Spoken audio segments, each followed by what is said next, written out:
السلام علیکم ناظرین، امید کرتی ہوں کہ آپ صحت اور ایمان کی بہترین حالتوں میں ہوں گے۔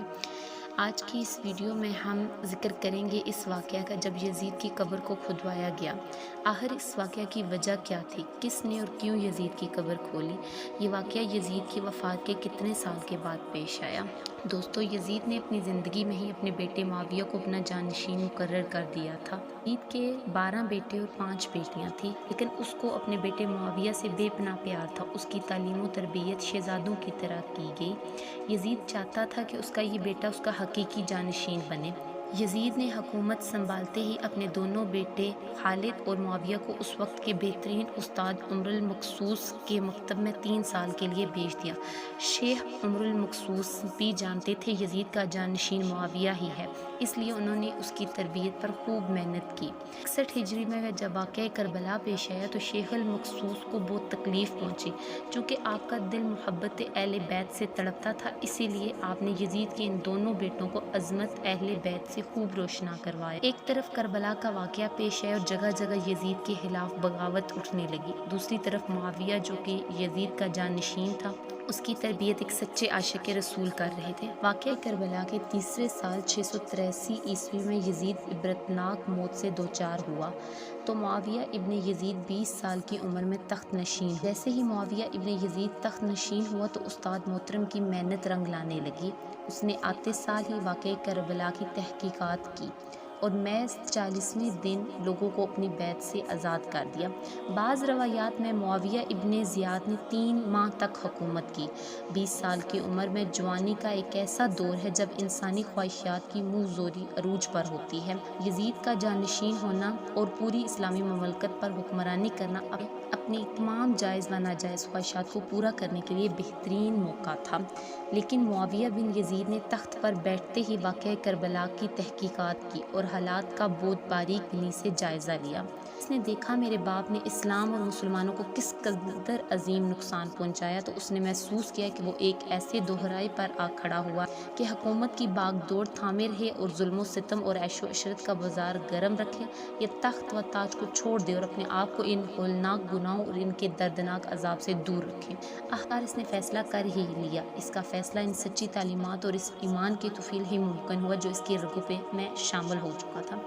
اس نے ایک عزم کے ساتھ حکومت کے عہدیداروں اور عوام کو مسجد میں جمع کیا اور پھر خود منبر پر جا بیٹھا۔ اس نے اپنی تقریر میں سب سے پہلے اللہ پاک کی حمد و ثنا بیان کی اور اس کے بعد رسول اللہ صلی اللہ علیہ وآلہ وسلم پر درود بھیجا، اور پھر وہ کچھ یوں کہنے لگا: میرے باپ یزید کو جب حکومت ملی تو وہ اپنے اعمال اور بدکاری کی وجہ سے ہرگز اس کا اہل نہ تھا، لیکن وہ بھی اس پر قابض رہا اور اس کا نفس اس سے بدترین کاموں کی ترغیب دیتا رہا۔ وہ اپنے برے کاموں پر بھی فخر کرتا تھا اور اس نے خدا کی بتائی حدود سے تجاوز کیا۔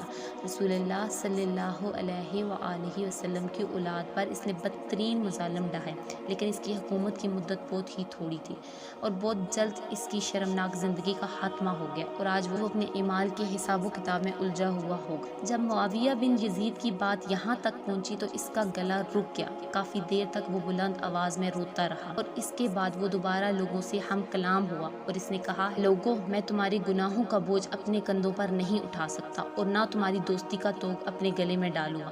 میری خواہش تو یہ ہے کہ حکومت شہزادہ حسنین امام حضرت زین العابدین کے حوالے کر دی جائے، یا اب تم خود جو بہتر سمجھو وہ کر دو۔ وہ حکومت کرے جس کا تم انتخاب کرو۔ میں اپنے بیعت سے تم لوگوں پر سے ہاتھ اٹھاتا ہوں اور اس خلافت کو ٹھکراتا ہوں۔ معاویہ بن یزید کے ان جملوں نے محفل میں ایک طوفان برپا کر دیا۔ پھر معاویہ بن یزید منبر سے اترا۔ اس کی ماں و دیگر عزیز و اقارب آئے تو دیکھا کہ رویا جا رہا ہے، تو اس کی ماں نے کہا: کاش تم حیض کا چیتھڑا ہی ہوتے اور میں تمہاری خبر نہ سنتی۔ اس نے کہا: خدا کی قسم، میں بھی یہی چاہتا، اگر میرے خدا نے مجھے معاف نہ کیا تو میرے لیے برا ہوگا۔ اس کے بعد بنو امیہ نے اموی شہزادے مروان بن حکم کے ہاتھ پر بیعت کر لی اور اسے تخت پر بٹھا دیا۔ مروان نے اپنی دارالحکومت مستقل طور پر دمشق میں منتقل کر دی۔ بنو امیہ نے شیخ عمر المقصوص کو زندہ درگور کر دیا۔ تم نے ایسی تربیت کیوں کی کہ معاویہ بن یزید نے بڑے دربار میں بنو امیہ کو رسوا کر دیا؟ اس کے چند دن کے بعد ہی معاویہ بن زیاد کو زہر دے کر مار دیا گیا۔ 684 عیسوی سے 685 تک مروان بن حکم نے حکومت کی۔ پھر اس کی وفات کے بعد مروان کے بیٹے عبد الملک نے 685 سے لے کر 705 تک ایک طویل عرصے تک حکومت کی۔ پھر 705 عیسوی سے 715 تک عبد الملک کے بیٹے ولید نے حکومت کی۔ اسی کے دور میں سندھ، اندلس اور دیگر بہت سی ریاستیں فتح ہوئیں۔ اسی کے دور میں شہزادہ عزت امام زین العابدین کو زہر دے دیا گیا۔ 715 سے 717 تک ولید بن عبد الملک کے بھائی سلیمان بن عبد الملک نے حکومت کی اور 717 میں عمر بن عبد العزیز معجزانہ طور پر تخت نشین ہوئے، لیکن ان کو بھی زہر دے دیا گیا۔ 720 سے 724 تک ولید بن عبد الملک اور سلیمان بن عبد الملک کے بھائی یزید بن عبد الملک نے حکومت کی باغ دوڑ سنبھالی رکھی۔ اس کے بعد ہشام بن عبد الملک، ولید بن یزید، یزید بن ولید، ابراہیم بن ولید اور مروان بن محمد نے بالترتیب حکومت کی اور 750 عیسوی میں بنو امیہ کی حکومت کا تخت بنو عباس نے الٹ دیا۔ بنو امیہ کا آخری حکمران مروان ثانی ایک انتہائی سست اور ڈرپوک حکمران تھا، جس نے ابو مسلم خراسانی کے ہاتھوں شکست کھائی اور یوں بنو عباس کی حکومت شروع ہوئی۔ تاریخی کتابوں میں درج ہے کہ ابو مسلم خراسانی نے بنو عباس کے ابو جعفر المنصور اور ان کے بھائی ابو العباس کو حکمرانی سونپ دی۔